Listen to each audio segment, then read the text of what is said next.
강사님을 소개하도록 하겠습니다. 우리 박용규 교수님, 한국교회가 낳은 역사 신학자이십니다. 뜨거운 가슴을 가지신 열정의 신학자이십니다. 특별히 한국교회 회복을 위해서 삶을 들이신 정말 귀하신 우리 교수님이시고 은사님이십니다. 특별히 제자들에게 교회 사랑의 마음을 가르쳐 주신 스승님이시기도 합니다. 저는 개인적으로 우리 교수님 참 잊지를 못합니다. 공부하러 나갈 때 사모님과 함께 저희 가족을 부르시고 피자를 사주신 넓은 큰 교회를 사랑하시지만 한 영혼에 집중하시는 목회자 교수님이 되십니다. 우리 박용규 교수님 나오셔서 한국 장로교 역사와 교훈이라고 하는 주제로 강의하실 때 여러분 큰 박수로 환영해 주시기를 바랍니다.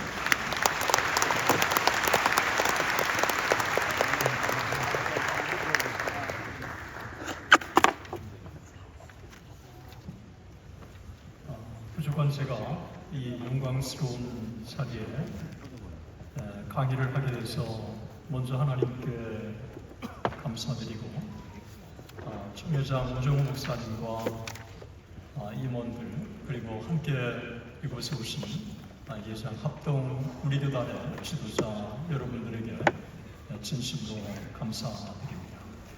성경 한 절 같이 보고 바로 이어서 강의를 진행하도록 하겠습니다. 로마서 11장 36절입니다.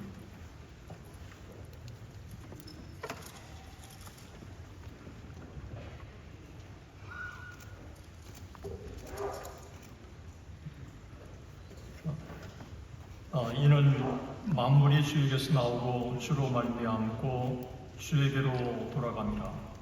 그에게 영광이 세세에 있을지어다. 아멘. 지난 140년의 한국 기독교 역사를 되고해 볼 때 어떤 교단은 신학적으로 많은 변천을 맞았습니다. 그런 중에도 한국 장로교 신학과 신앙 전통을 살펴보면 한국 장로교 중에서 우리 교단은 언더우드 마펫 그레함 리를 비롯한 장로교 선교사들이 구축한 한국 장로교 신앙 전통을 가장 아름답게 계승한 대표적인 장로 교단이라고 할 수 있습니다.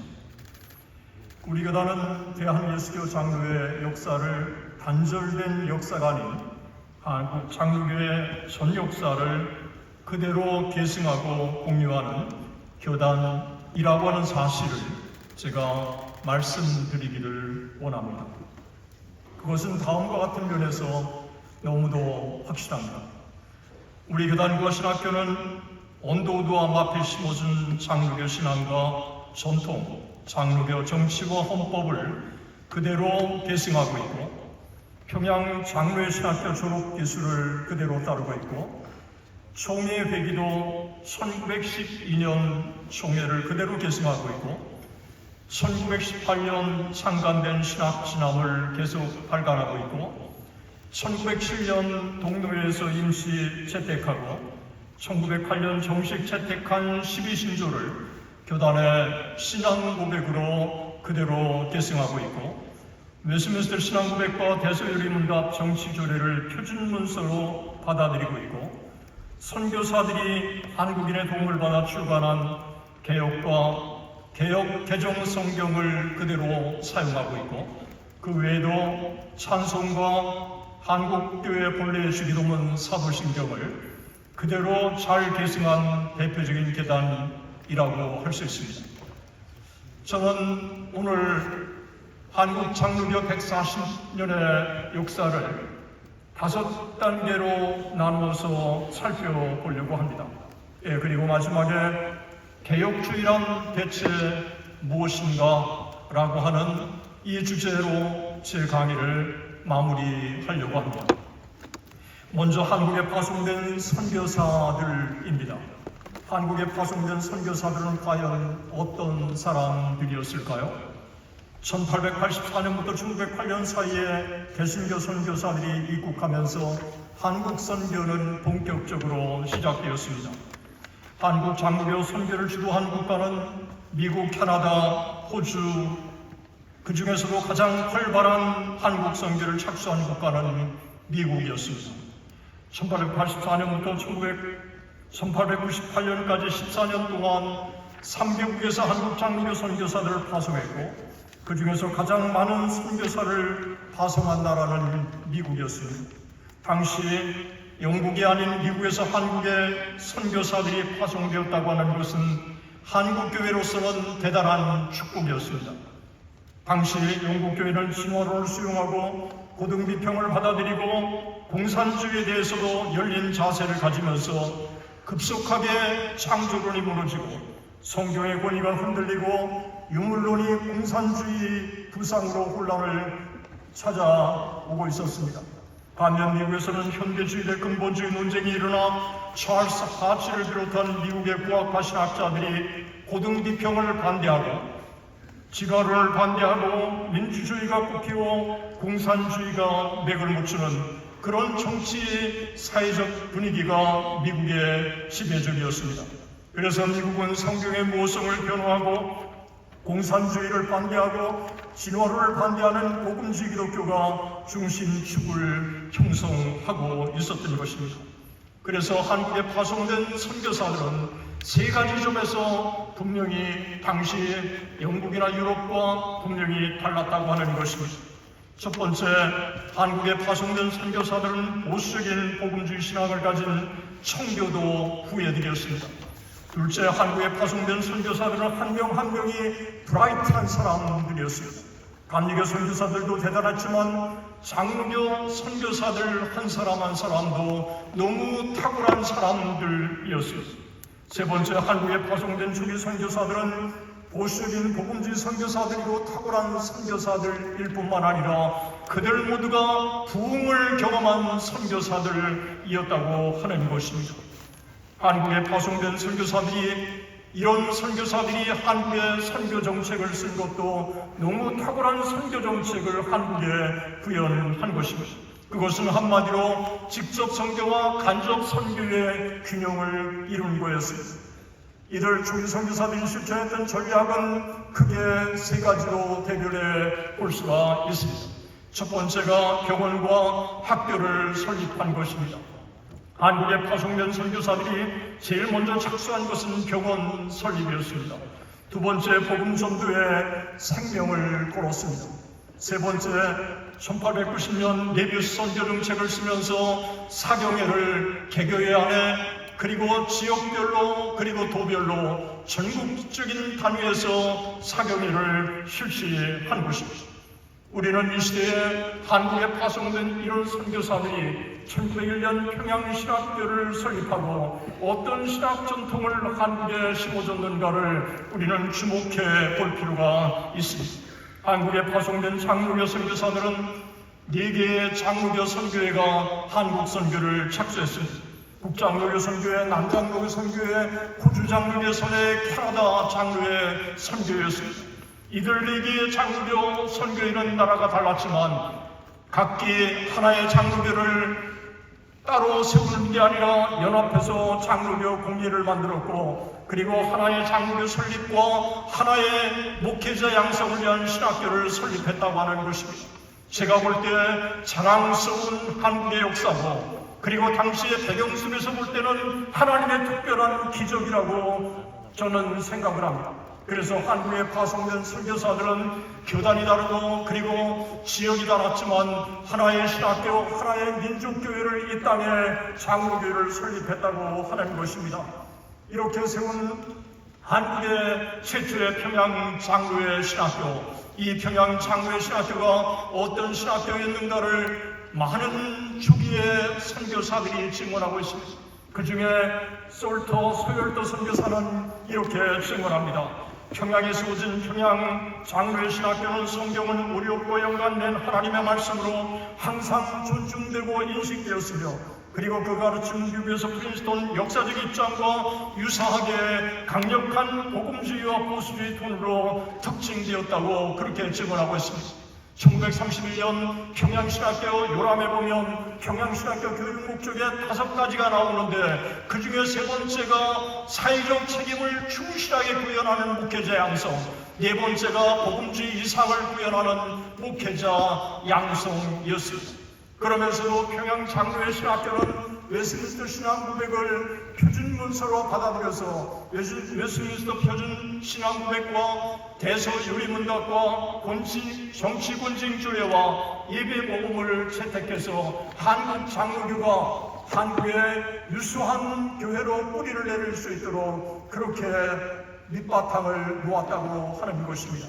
정리한다면 한국에 파송된 선교사는 성경이 정확무한 하나님의 말씀이라고 하는 사실을 확고하게 믿었고 뿐만 아니라 한국에 파송된 선교사들은 전통적인 신앙을 계승하면서도 사회적 책임을 다하려고 하는 복음주의 목회자 양성을 꿈꾸었고 그러면서도 웨스민스터 신앙 고백을 철저하게 준수하고 실천하는 그런 장로교 목회자 양성을 실선에 옮겼다고 하는 것입니다. 자연스럽게 이 신학교를 졸업한 한국의 장로교 목회자들은 특별한 사람들이었다고 할 수 있습니다. 한국 장로교 목회자들은 철저하게 성경이 영감된 오리 없는 하나님의 말씀이라고 하는 사실을 확신했고 이 신앙을 한국의 교회에 심어준 것입니다. 뿐만 아니라 한국 장로교는 12신조를 채택해서 오늘날 그 신앙을 그대로 계승할 수 있도록 만들어준 것입니다. 이 12신조는 너무도 훌륭한 신앙 고백이고 김길성 교수님이 연구한 대로 정말 이 신앙 고백은 앞으로도 변개하지 않고 한국 장로교가 그대로 계승하면 좋겠습니다. 세 번째로 웨스민스터 신앙 고백과 대소요리문답 표준 문서를 한국 장로교가 그대로 받아들인 것입니다. 뿐만 아니라 한국 장로교는 사회와 민중을 선도하는 실천적인 교회였습니다. 나라와 민족을 위한 구국기도회를 가졌고 물산 3.1운동에 앞장섰고 3.1운동의 주역이었고 평양 대북운동의 주역이었습니다. 신사참배의 바람이 강하게 불어올 때는 신사참배 반대운동에 앞장선 사람도 한국 장로교 지도자들이었습니다. 그래서 한국 장로교 중에서 신사참배를 반대한 최권동, 이기풍, 손양원, 주기철, 이기성, 한상동, 주람선, 세정민 이런 모든 사람들이 장로교 목회자들이고 전도사들이었습니다. 뿐만 아니라 여자분들 중에서도 백인숙, 안희숙, 최덕지 모두 장로교가 배출한 바로 신사참배에 생명 내걸고 단호하게 맞선 사람들이 장로교 출신자들이었다고 하는 것을 우리는 기억할 필요가 있는 것입니다. 만약에 이들이 없었다면 한국 장로교는 일제에 의해서 도태되었을 것이라고 생각을 하는 것입니다. 해방 후에 1945년 해방을 맞았을 때 이 땅에 가장 장로교 우리가 갖고 있었던 문제는 WCC의 에큐메니칼을 지지하는 이들과 에큐메니칼을 반대하는 NH의 대립이었다고 하는 것입니다.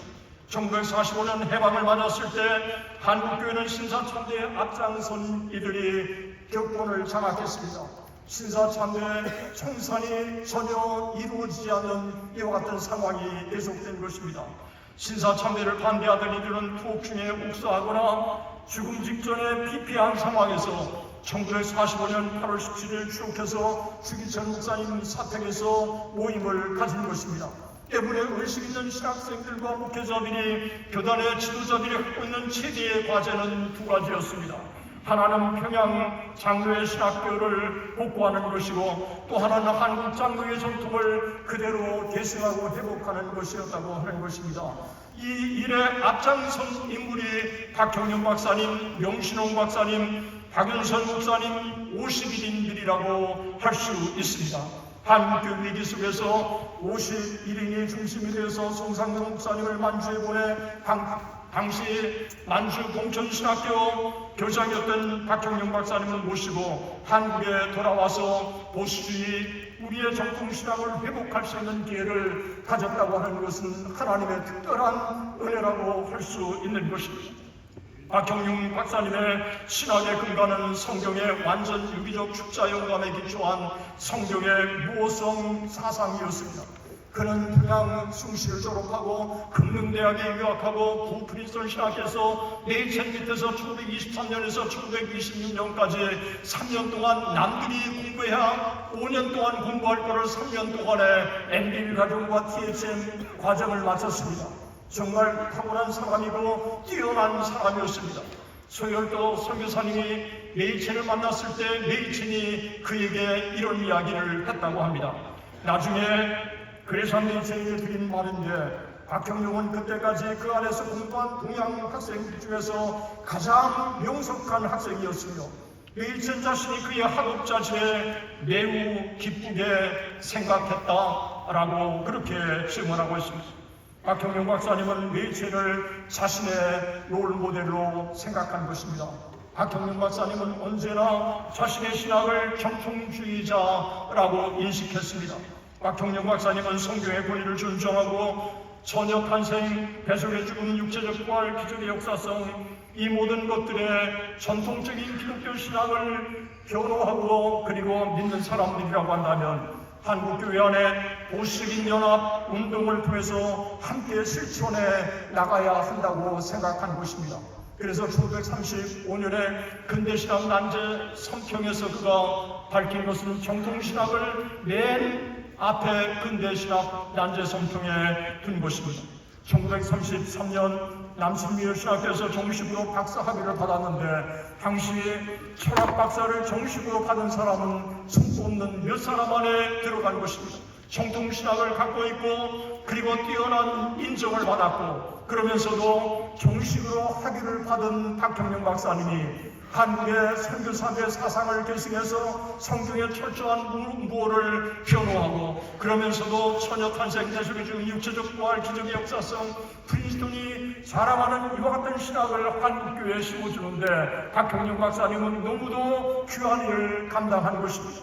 이런 가운데 1945년부터 60년까지 우리가 잘 아는 대로 WCC의 에큐메니컬 운동을 지지하는 사람과 반대하는 사람들 사이에 엄청난 논쟁이 벌어질 때 그 중심에 박형룡 박사님이 있었다고 하는 것입니다. 박형룡 박사님은 첫째 51인 진영 사건과 한국 NA 조직을 통해서 한국의 보수주의를 회복하고 그리고 재조직하는데 구심점 역할을 했다고 하는 것입니다. 그리고 이 시대에 또 하나 우리는 주목하는 것은 1954년 명신호 박사님을 WCC 2차 총회에 파송해서 그 당시에 WCC가 어떤 신학적인 흐름을 가졌는가를 분명하게 파악할 수 있도록 만들어 주었다고 하는 사실인 것입니다. 뿐만 아니라 박형룡 박사님은 그 당시에 신학을 변호하는 일에 너무도 앞장선 것입니다. 이 땅에 신학을 변호하는 데 있어서 박형룡 박사님은 여러 다양한 신학을 변호했지만 그 당시에 정통 신학을 한국에 뿌리를 내리고 그러면서 동시에 보수적인 복음주의 신학을 이 땅에 뿌리 내려서 그래서 교파와 연대를 추구해서 반 WCC 에큐메니컬 운동을 전개했고 그 일에 한국의 NA 결성에 앞장섰고 그리고 NA의 공문을 맡게 되었다고 하는 것입니다. 그는 1958년 복음주의 신학의 현세에서 이런 글을 남겼습니다. 보수주의 정통주의 견해에 의하면 복음주의 기독교 신학은 하나님이 사람을 위하여 구속을 준비하셨다고 하는 좋은 소식 혹은 기쁜 기별이다. 나는 한국교회의 당연한 난국의 위험상에 좋아요. 복음주의 보수적 신앙에 피로 불가결한 것을 역설하였다. 그리고 또 그는 이렇게 말합니다. 서양교회도 공산 세력의 진출이 심히 활발한 금일에 있어서 안심할 수 없나니 선조전례 복음주의 보수적 신앙에 확립하여 영적 무장을 견실히 하고 위태한 날 악한 날에 대비함이 당연하다고 결론을 지었다.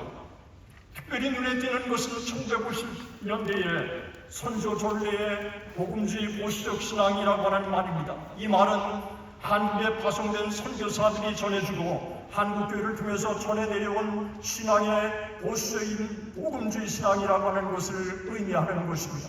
이것은 앞서 말씀드린 대로 정확히 파악한 선교사가 말한 것과도 일치하는 것입니다. 그는 한국 장로교 역사를 웨스트민스터 전원에 기고하면서 한국 장로교 파송된 선교사들이 보수적인 복음주의 신학을 한국에 심어줬다고 분명하게 말하고 있는 것입니다. 분명히 웨스트민스터 신학 고백이라고 하는 개혁주의의 전통을 한 손에 들고 그러면서도 사회적 책임과 그리고 민족적 책임과 그 당시에 프린스턴 신학자들이 강하게 얘기했던 이 복음주의 보수적인 신학을 한국에 심어줬기 때문에 한국교회가 장족의 발전을 할 수 있었다고 하는 것입니다. 예 번째, 이 시대에 예장합동과 예장통합의 분열의 요인이 제가 1991년에 교수로 부임할 때까지도 3천만 원 사건 때문에 통합과 합동이 분열됐다고 그렇게 많은 책들이 증언했습니다. 하나같이 3천만 원 사건 때문에 예장통합과 합동이 분열됐다고 그렇게 하고 있었습니다. 그러나 제가 연구하고 많은 또 신진학자들이 또 연구하고 그러면서 1959년에 통합과 합동의 분열은 WCC의 에큐메니컬 운동이었다고 하는 것입니다. 이 3천만 원의 사건 그리고 동기로의 총대의 사건은 부차적인 문제였지 이미 1954년 이전부터 WCC 문제가 예장통합과 합동의 분열의 요인이었다고 하는 것을 우리는 주목해 볼 필요가 있는 것입니다. 돌이켜 봤을 때 1959년 예장 통합과 합동이 WCC에 그대로 수용해서 우리가 함께 있었다면 오늘의 예장 합동은 존재하지 않았을 것입니다. 오히려 1959년에 WCC 문제에서 분명한 입장을 피력했고 그리고 박형룡 박사님과 명신웅 박사님과 박연설 목사님과 많은 의식 있는 젊은 신진학자들이 1960년 이후에 예장합동을 복원하고 그리고 전국 목사 장로 기도회를 통해서 이 땅의 교회를 이끌어 가실 분은 하나님이라고 하는 의식을 가지고 오늘 정의장 말씀처럼 하나님 앞에 무릎을 꿇고 기도함으로 오늘의 예장합동이 존재하는 줄로 믿습니다. 우리는 하나님 앞에 기도로 나가야 될 줄로 믿습니다. 성경의 권위를 철저하게 우리는 지켜가야 할 줄로 믿습니다. 그러면서도 복음 전도와 세계 선교의 사명을 우리가 충실하게 감당해야 될 줄로 믿습니다. 오늘 전 세계는 엄청나게 신학적인 변천을 받고 있습니다. 140년의 역사 동안 선교사들이 전해준 그 신앙을 그대로 계승하고 그리고 그대로 회복한 이런 교단은 전 세계에 제가 볼 때 예장 합동이 유일하지 않을까 생각합니다. 아멘. 이제 예장 합동은 세계를 향해서 우리의 신학과 우리의 신앙을 확산하고 그리고 세계교회를 바르게 세우는 일에 우리는 이 일에 앞장서야 될 줄로 믿습니다.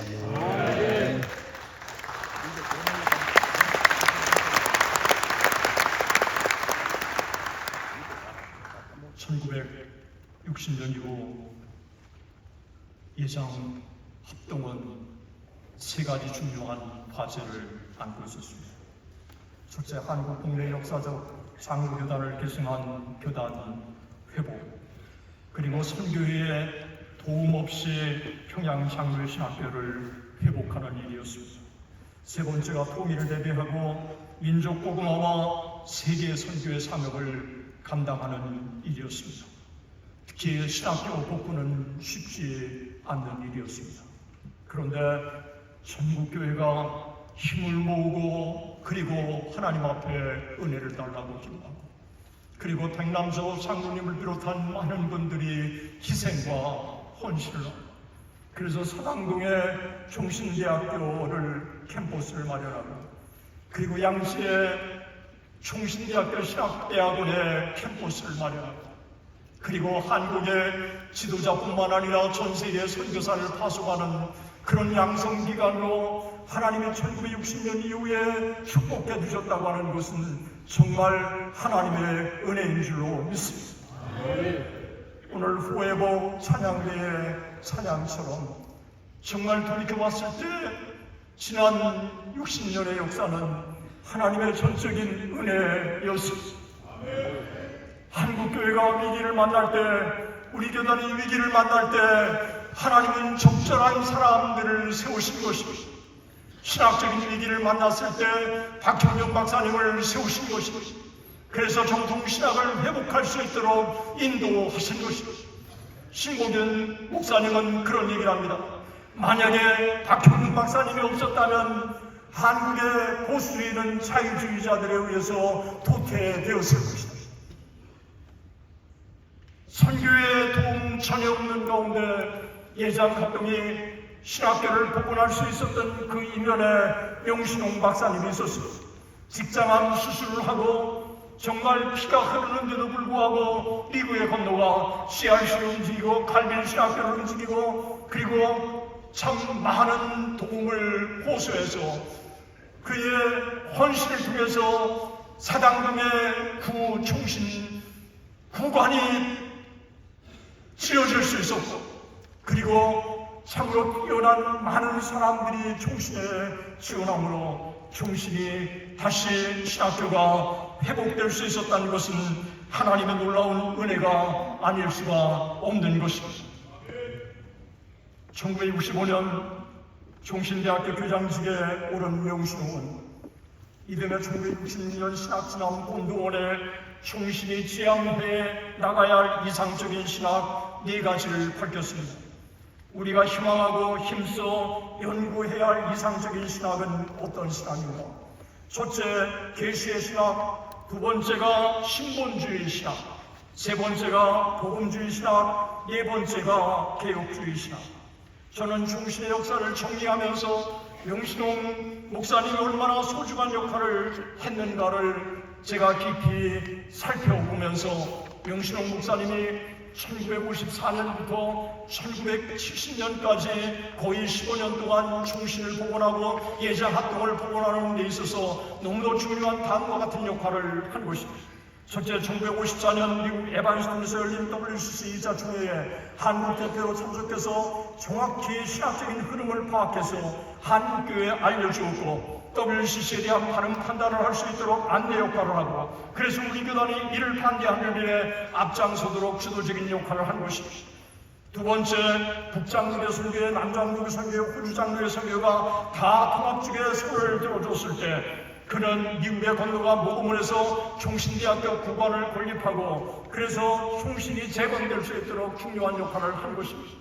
세 번째, WCC 문제로 외국 선교와 단절된 상황에서 국제적으로 고립될 위기가 있을 때 미국의 WCC에 가입되지 않은 개혁주의 CRC에 지속적인 관계를 가지면서 총신과 예장 합동의 지도자들이 그곳에서 공부해서 한국으로 들어와 교회 지도자와 신학교 교수로 활성화할 수 있도록 만들어준 것입니다. 김유호 목사님, 오카는 목사님, 김지찬 교수를 비롯한 너무도 훌륭한 많은 사람들이 칼빈에 유학을 가서 돌아와 한국의 지도자로 신학교 교수로 활동했다고 하는 것입니다. 이 일에 명신홍 목사님은 너무도 중요한 역할을 한 것입니다. 네 번째, 총신이 국자적으로 고립되지 않게 외국의 학교와 교단과 교류할 수 있도록 만들어줬을 뿐만 아니라 1966년에는 WCC를 반대하는 복음주의 보수교단들과 연합기구를 결성해서 그래서 이들과 함께 한국의 1966년에 예장합동 그리고 고신 예성 그래서 보수교단 연합기구를 결성하고 1967년에는 기침 성경장로교회 나사렛교회 한국복음주의 동맹과 함께 제법 큰 규모의 한국복음주의 연합기구를 결성한 것입니다. WCC를 분명하게 반대하지만 그러면서도 ICC 맥킨타이의 근본주의 분리주의로 나가는 것도 반대하면서 WCC를 반대하는 이들과 함께 복음주의 연대를 통해서 함께 예장합동이 한국교회 건강한 연합운동을 통해서 한국교회를 주도할 수 있도록 만드는데 명신홍 목사님은 너무도 중요한 역할을 했다고 하는 사실을 발견한 것입니다. 1997년에 이곳에 계신 존경하는 정성구 교수님께서 명신홍 박사 전기 신학교육과 목회라고 하는 책을 편찬하셨습니다. 아주 흥미롭게 제가 몇 차례 읽었습니다. 귀한 책이고 이 책에 박정구 목사님께서 내가 본 명신홍 목사라고 하는 글이 실렸습니다. 이 글을 제가 흥미롭게 찬찬히 읽으면서 박정무 목사님이 이렇게 명식호 목사님을 평가했습니다. 개혁파 복음주의적 입장을 견지하면서도 그것을 변론의 수단으로 삼지 않는다는 그의 투명한 신앙이 그의 학문과 삶의 초석이 된 게 아닐까 생각된다라고 읽겠습니다. 균형 잡힌 그리고 총회장 출신의 우리 교단의 지도자, 하나님이 그를 세우셔서 우리 교단이 이렇게 세계적으로 고립되지 않고 그러면서도 한국교회 연합운동을 통해서 한국교회 건강한 연합운동으로 한국교회를 주도할 수 있고 총신대학교가 건물뿐만 아니라 신학적으로도 완전히 참 한국교회에 영향을 미칠 수 있는 신학교로 복구될 수 있었다고 하는 것은 하나님의 큰 축복이었습니다. 1960년 이후에 그리고 1970년대에 전국 목사 장로 기도회는 우리 교단을 살리는 너무도 중요한 운동력이었습니다. 1만 교회 운동을 전개한 것도 예장합동이 유일했습니다. 대중전도운동과 뿐만 아니라 민족복음화 운동에 앞장선 것도 예장합동이었습니다. 그래서 예장합동은 성경의 정확무한 하나님의 말씀이라고 하는 사실, 그러면서도 복음 전도와 해외 선교에 매진함으로 말미암아 1970년대 말에 가서는 예장 통합을 능가하는 한국교회를 주도하는 교단으로 발돋움할 수 있었습니다. 뿐만 아니라 이런 교단의 위상과 자연스럽게 더불어 당시 인재들은 다 통합적으로 간다고 했는데, 그러나 정필도, 오카눔, 그리고 홍정길, 길자연, 김인중, 그리고 권성수, 김정우, 강승삼, 이런 사람들이 예장합동에 진학했습니다. 총신에 공부해서 우리 교단을 빛나게 된 것도 1970년대 현상이라고 하는 사실을 우리는 주목해 볼 필요가 있습니다. 1970년대 우리 교단은 신학적으로 너무도 풍요로워졌습니다.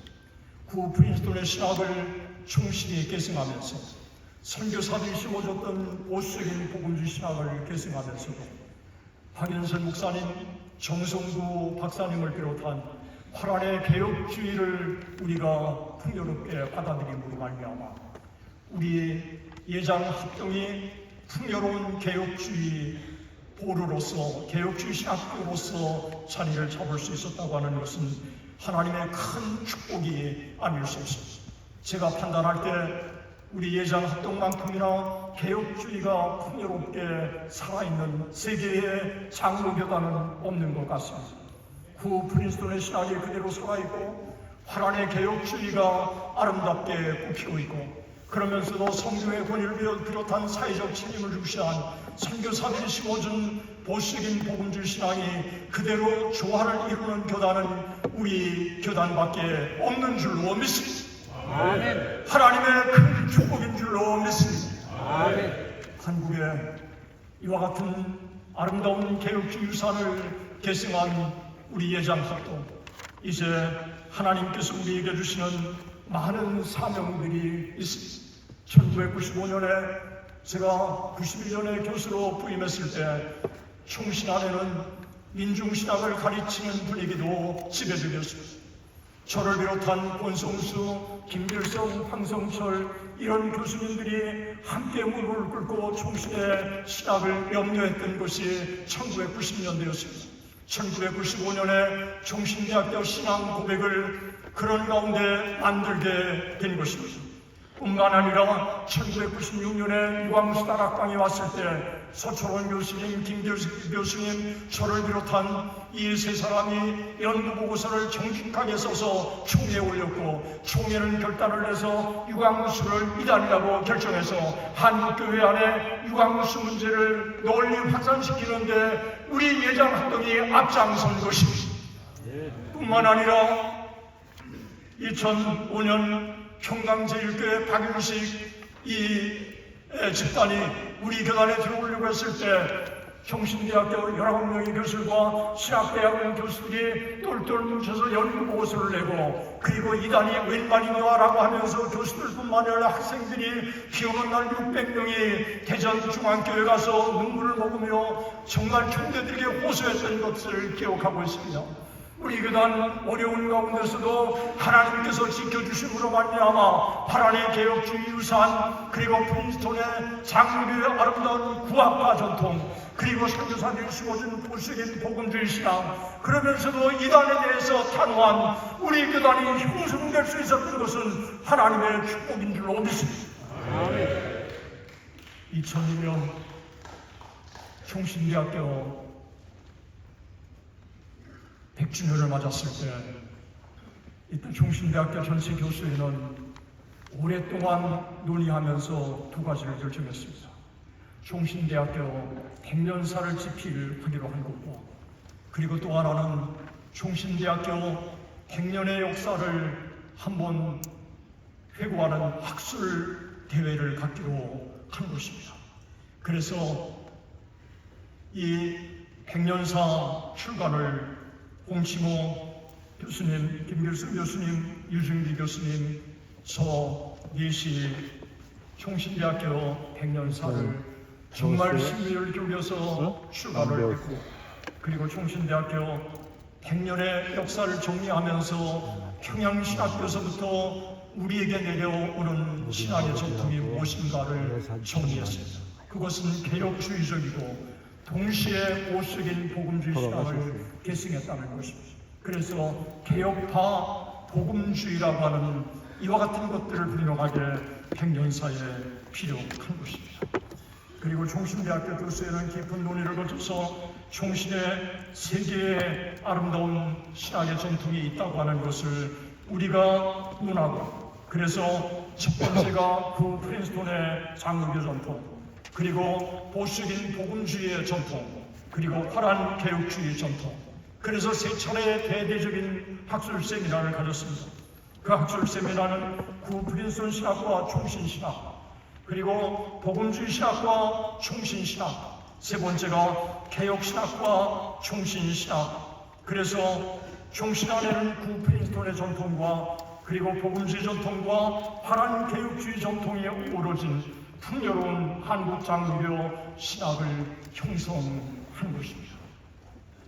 이제 간단하게 개혁주의란 무엇인가 이 부분을 여러분들과 함께 나누고 제 강의를 마치려고 합니다.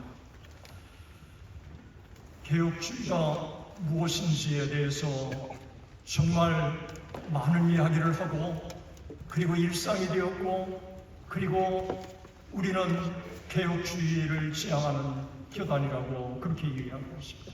그런데 정작 개혁주의가 무엇이냐고 물어보면 명확하게 답변하기가 쉽지 않는 게 개혁주의라고 하는 것입니다. 제가 개혁주의에 관한 세 권의 글을 여러분들에게 이 시간에 소개하기를 원합니다. 먼저 미국의 데이빗 웰스가 쓴 Reformed Theology in America라고 하는 책입니다. 저는 지금까지 이 책만큼 개혁주의를 잘 정리한 책이 없습니다. 총신에 공부하는 동안 이 책을 원서로 읽었는데, 유학을 마치고 다녀왔는데 이 책이 아직 번역이 되지 않았더라고요. 그래서 유학을 마치고 돌아와서 제일 먼저 박사학위 논문을 번역하고 두 번째로 번역한 게 이 책이었어요. 이 책은 너무도 훌륭한 개혁주의 입문서라고 할 수 있습니다. 또 하나는 2016년에 제가 간단하게 정리한 개혁주의 입문 논문을 살펴보다가 존 프레임이 Introduction to the Reformed Faith, 개혁주의 신앙의 입문이라고 하는 글인데 너무 훌륭한 글이더라고요. 그래서 제가 여러 차례 읽고 번역까지 끝내고 제가 이메일로 존 프레임에게 이메일을 보냈어요. 이 책을 한국에 소개하고 싶은데 한국어를 달라고 그랬더니 마음 놓고 쓰라고 몇 시간 만에 제게 답변이 왔어요. 그래서 이거를 번역해가지고 동료 교수들과 함께 검토하고 신학진함의 이 논고를 실리게 되었습니다. 또 한편에 책을 제가 여러분에게 소개해드리기를 원합니다. 구신대학교에 있는 제 동료 이상규 교수님이 개혁주의란 무엇인가라고 하는 책인데 너무 훌륭한 책입니다. 이 책에서 이상규 교수님은 개혁주의에 대해서 이렇게 정리를 했습니다. 개혁주의는 성경을 신앙과 생활의 절대적인 그리고 유일한 근거로 삼기 때문에 성경의 권위를 강조하고 하나님의 절대 주권을 강조한다. 또 그리스도인의 문화개혁적 삶을 통해 궁극적으로 하나님의 영광을 드러내고자 한다. 교회의 정치 제도에 있어서는 인간 중심의 위계 제도나 특권층을 인정하지 않는다. 따라서 로마 캐톨릭의 사제주의나 교권주의를 배격한다. 그는 또 이렇게 얘기했습니다. 이 개혁주의의 신학은 일반적으로 하나님의 절대 주권을 강조하는 하나님 중심 신학, 성경의 원리를 강조하는 성경 중심 신학, 교회적 삶을 강조하는 교회 중심의 신학으로 설명되어 왔다. 우리가 하나님 중심, 성경 중심, 교회 중심이라고 말할 때 이것은 개혁주의적인 신앙과 삶의 방식을 간명하게 표현한 것이다.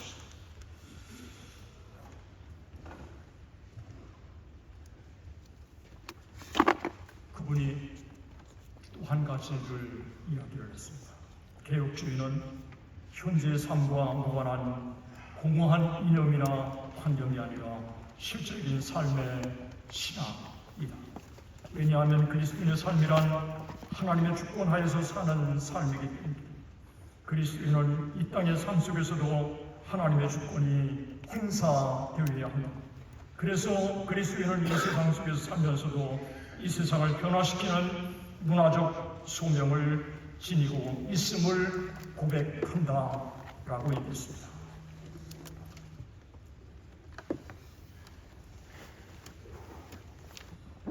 저는 이 책을 읽으면서 제가 갖고 있는 생각이나 이상규 교수님이 구신대학에서 가르치는 가르침이나 차이가 없다는 생각을 가졌습니다. 그러면서 그는 이런 얘기도 했습니다. 복음주의는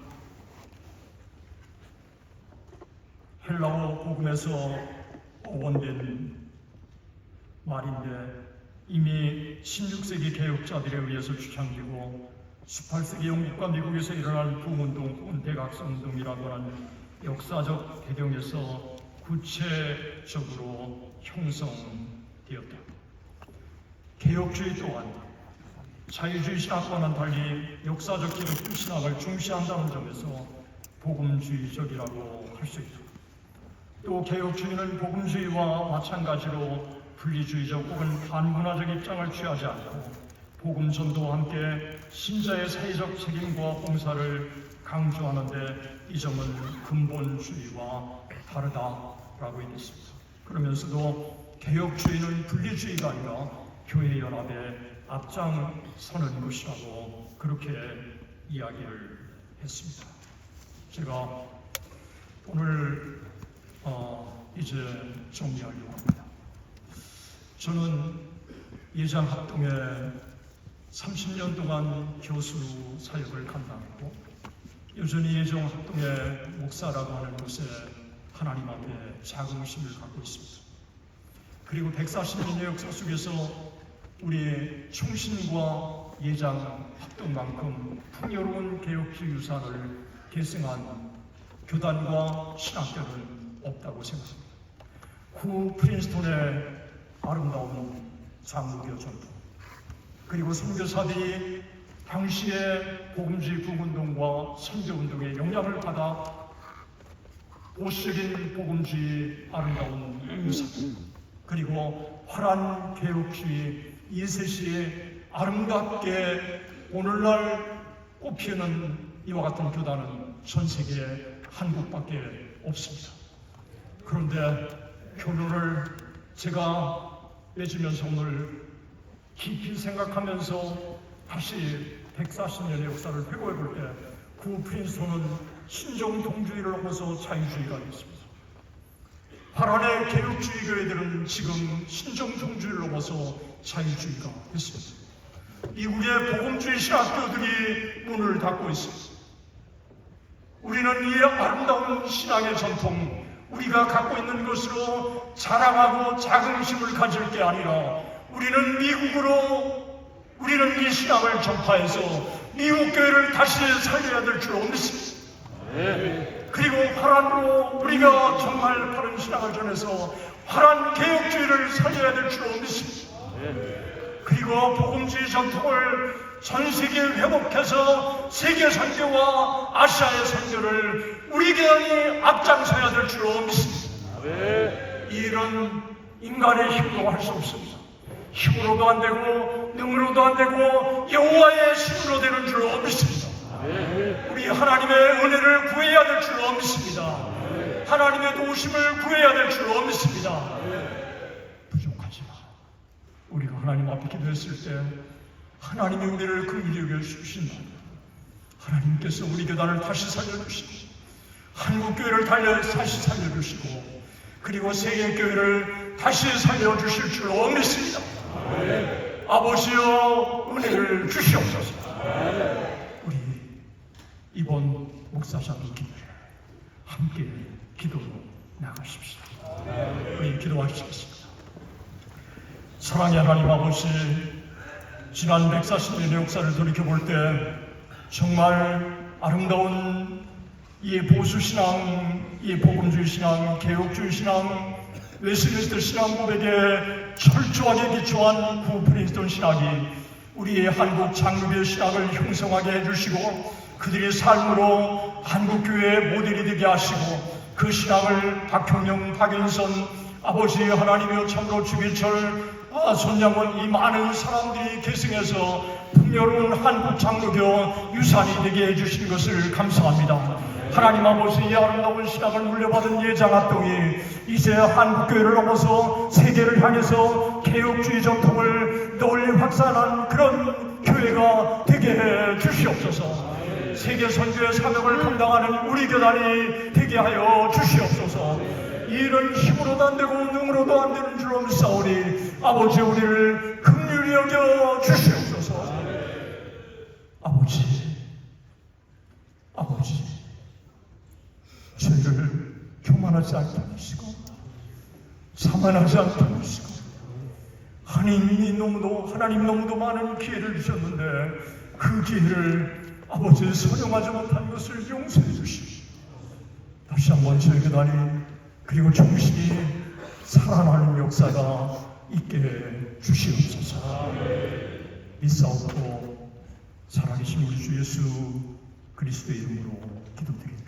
아멘.